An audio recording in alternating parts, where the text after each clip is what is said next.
नमस्कार, मैं हूं पीयूष शर्मा और आप देख रहे हैं नेक्स्ट 9 न्यूज पॉलिटिकल बाइट। अब देखिए, अतीक और अशरफ की हत्या कर दी जाती है। तीनों आरोपी उसी वक्त सरेंडर कर देते हैं और साथ ही साथ देखिए आज ही उन तीनों आरोपियों की 4 दिन की रिमांड जो है वो कोर्ट ने दे दी है एसटीएफ को। और एसटीएफ सख्ती से पूछताछ करेगी कि आखिरकार उनको सुपारी किसने दी, 10-10 लाख रुपए जो एडवांस दिए थे वो किसने दिए, और साथ ही साथ इसमें कोई हाईली पॉलिटिकल जो एजेंडा है ऐसा हो सकता है कोई, या फिर राजनीतिक शक्ति कोई उसके पीछे है नहीं। सारे सवालों का जवाब जो है वो 4 दिन के अंदर हमें मिल जाएगा।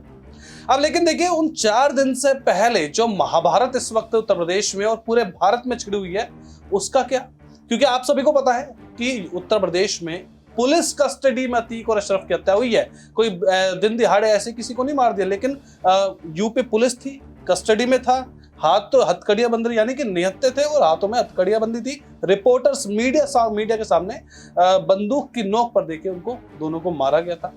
और इस बीच देखिए, यूपी की कानून व्यवस्था पे जो सवाल उठने लाजमी तो बनते हैं, क्योंकि आप सभी को पता है कि भाजपा जो है वो लगातार इसका प्रचार और प्रसार ऐसे करती है जैसे कि उन्होंने कोई युद्ध जीत लिया हो कि यूपी में कानून व्यवस्था सबसे बढ़िया है। लेकिन अब देखिए कि 5 साल में जितने भी एनकाउंटर हुए, 189 जो एनकाउंटर्स हुए हैं 5 साल के भीतर, उसका पूरा ब्यौरा सुप्रीम कोर्ट के पास जा चुका है और ये अतीक का जो मामला है वो सुप्रीम कोर्ट में जा चुका है।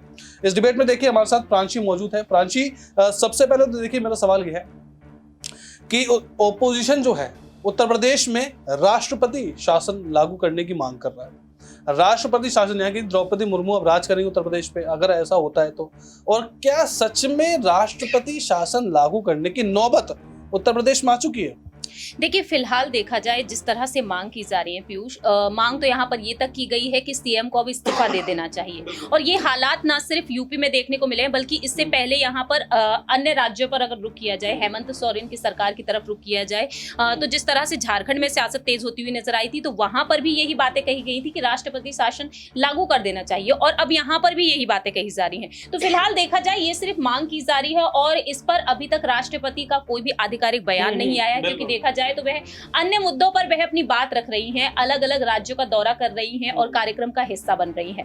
और वहीं दूसरी ही तरफ हमने ये भी देखा कि राहुल गांधी की लोकसभा से सदस्यता जब रद्द की गई थी तो कांग्रेस ने उनसे समय भी मांगा था, लेकिन समय नहीं दिया गया। तो इनसे साफ तौर पर जाहिर होता है कि अभी इन राज्यों की तरफ राष्ट्रपति द्रौपदी मुर्मू का इन घटनाओं की तरफ कोई भी रुख नहीं है। और राष्ट्रपति शासन को लेकर फिलहाल विपक्षी दल की तरफ से मांग की जा रही है, जैसा कि मायावती ने यहाँ पर सुप्रीम कोर्ट के हस्तक्षेप की मांग की है। लेकिन सुप्रीम कोर्ट का यहाँ पर देखा जाए तो दखल अंदाजी देखने को मिल सकती है, क्योंकि जो अशरफ अहमद की जो चिट्ठी वायरल हो रही है, जिसको लेकर दावे किए जा रहे हैं कि कहीं ना कहीं अशरफ अहमद ने यहाँ पर अपनी चिट्ठी में कई ऐसे नाम लिखे हैं जो वह सीएम योगी को वो चिट्ठी पहुंचाना चाहता था। शायद वह चिट्ठी पहुंच चुकी होगी। तो अब देखा जाए यहाँ पर सुप्रीम कोर्ट का क्या कुछ अहम फैसला होगा, इस पर क्या कुछ नया मोड़ आएगा, क्योंकि वकील के अभी यहाँ पर तमाम खुलासे सुनने को मिल रहे हैं। और साथ ही साथ यहाँ पर शाइस्ता परवीन कितने बड़े खुलासे कर सकती हैं, इस पर सभी की नजरें टिकी हुई है। जी हाँ, बिल्कुल। शाइस्ता परवीन जो है इस वक्त वो तो फरार है।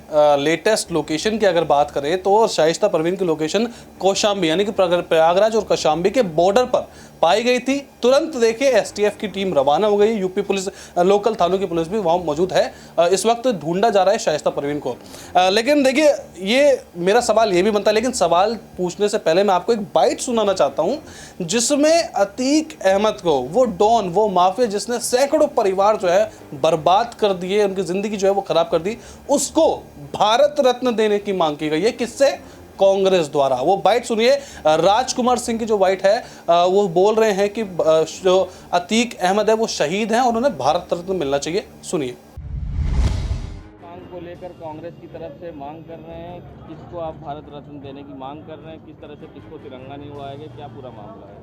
देखिए, अतीक अहमद का जिस तरह से योगी सरकार ने मर्डर कराया, योगी जी को इस्तीफा देना चाहिए। मैं कांग्रेस का वार्ड नंबर 43 से पार्षद प्रत्याशी हूँ और मैं ये मांग करता हूँ कि अतीक अहमद को भारत रत्न दिया जाए।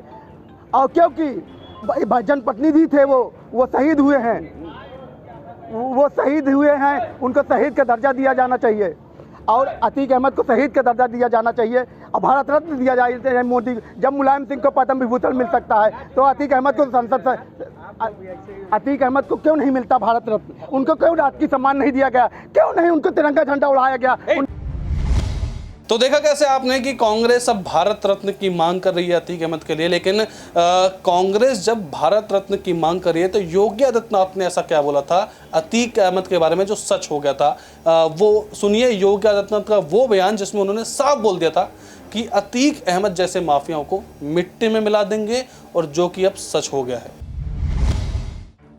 उत्तर प्रदेश 2017 के पहले दो बातों के लिए, यानी उत्तर प्रदेश की कानून व्यवस्था तो बदतर थी ही। उत्तर प्रदेश दंगों के रूप में कुख्यात था। बहुत सारे जनपद तो ऐसे थे जहां के नाम से लोग डरते थे। आज मित्रों, उत्तर प्रदेश में किसी जनपद के नाम से डरने की आवश्यकता नहीं।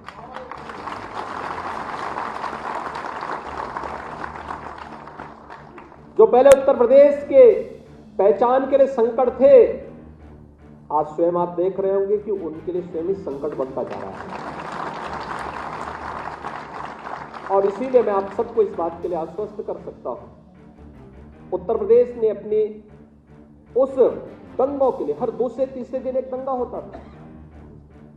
2012 से 17 के बीच में 700 से अधिक दंगे उत्तर प्रदेश में हुए थे। 2007 से 2012 के बीच में 364 से अधिक दंगे यूपी में हुए थे। लेकिन 2017 से लेकर 2023 में एक भी दंगा यूपी में नहीं हुआ। एक भी बार कर्फ्यू यूपी में नहीं लगा, उसकी नौबत ही नहीं आने पाएगी। और ये निवेश के लिए और उद्यम स्थापित करने के लिए सबसे अनुकूल अवसर होता है। वह स्थिति उत्तर प्रदेश के अंदर नहीं है। अब कोई पेशेवर अपराधी और माफिया किसी उद्यमी को फोन से डरा धमका नहीं सकता। तो देखा कैसे आपने कि योगी आदित्यनाथ की भविष्यवाणी सच हो गई है। और अब मेरा सवाल जो है प्रांशी से, एक आखिरी सवाल मैं करूंगा कि देखिए प्रांशी, उत्तर प्रदेश में इस वक्त कानून व्यवस्था कैसी है कैसी नहीं है वो दिख रहा है। राष्ट्रपति शासन आपने जैसे बताया कि अभी तक तो देखिए कोई ऑफिशियल अनाउंसमेंट नहीं हुआ है, मेरे ख्याल से होगी भी नहीं राष्ट्रपति शासन को लेके। लेकिन आप देखिए कि शाइस्ता परवीन की भूमिका या फिर योगी अतीक अहमद है, जिसको अतीक अहमद जिन तीनों ने अतीक अहमद को मारा है, क्या अपना ही कोई आदमी हो सकता है अतीक अहमद के परिवार का जिसने आज ये काम करवाया हो? देखिए, फिलहाल देखा जाए जो संकेत देखने को मिल रहे हैं वो कहीं ना कहीं विपक्ष की तरफ रुख देखने को मिल रहा है। राष्ट्रपति शासन पर अगर रुख किया जाए तो कहीं ना कहीं संविधान के अनुरूप यहाँ पर सरकार काम नहीं करती है, तो यहाँ पर फैसले लिए जा सकते हैं राष्ट्रपति शासन को लागू करने के लिए। लेकिन दूसरी ही तरफ यहाँ पर जो आपने बात कही है, क्या परिवार का ही कोई सदस्य या फिर कोई करीबी हो सकता है, क्योंकि देखा जाए यहाँ पर खुलकर बातें सामने आएंगी। फिलहाल तो यहाँ पर कयासों के आधार पर हम सिर्फ बात कर सकते हैं, लेकिन दूसरी ही तरफ शाइस्ता परवीन को लेकर यही बड़े दावे किए जा रहे हैं। कहीं ना कहीं शाइस्ता परवीन को जिस तरीके से अतीक अहमद का जो गैंग है वह वो संभालती हुई नजर आ रही है, और दूसरी ही तरफ शक यहाँ पर कहीं ना कहीं गुड्डू मुस्लिम पर भी जा रहा है, और भी ऐसे कई नेता हैं जिनको लेकर यहाँ पर शक किया जा रहा है। तो अभी देखा जाए यहाँ पर जिस चिट्ठी में जो खुलासा होगा उसके मुताबिक ही पीयूष पता चलेगा कि आखिरकार यहाँ पर इशारा किसकी तरफ है। नहीं, बिल्कुल आखिरकार इशारा किस पर है वो साफ हो जाएगा। लेकिन आप देखने वाली बात है, और आप हमें कमेंट बॉक्स में बताइए कि आखिरकार अतीक अहमद के पीछे, अतीक अहमद की हत्या के पीछे किसका हाथ हो सकता है। अगर ये वीडियो आपको अच्छी लगी तो इस वीडियो को लाइक कीजिए, शेयर कीजिए, हमारा चैनल सब्सक्राइब कीजिए। तब तक आप देखते रहिए नेक्स्ट 9 न्यूज़ पॉलिटिकल बाइट।